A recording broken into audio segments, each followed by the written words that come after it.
Part 2। अज़म का सफार, कहत और वाबा का तूफान।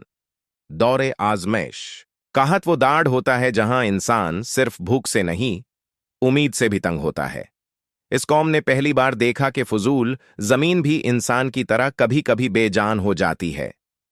नए लीडर ने कहत के वक्त सबसे पहला हुक्म दिया, खजाना हमारे लिए नहीं, अवम के लिए है। इस लाइन ने दुनिया को याद दिलाया कि ईमानदारी किसी भी निजाम की नींव होती है। दूर दूर से काफिले बुलाए गए।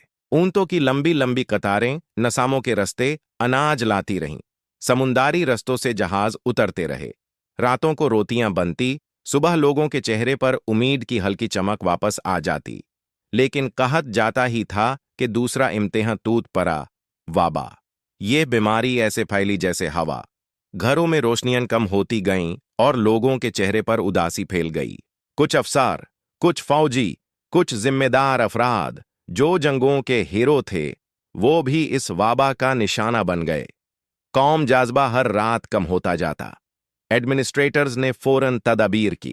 कैंप्स अलग करना, सफाई का निजाम सख्त करना, फौज को कुछ इलाकों से वापस बुलाना, लोगों को भीड़ से दूर रखना और सेहत के उसूल आम करना। धीरे धीरे वाबा रुक गई। जो लोग बच गए थीं, उनकी आंखों में जिंदगी वापस चमकी। मगर इस सब के बाद लोगों की सोच बदल चुकी थी। अब वो समझ गए कि ताकत का मतलब सिर्फ जंग जीतना नहीं, कौम बचाना भी ताकत होता है।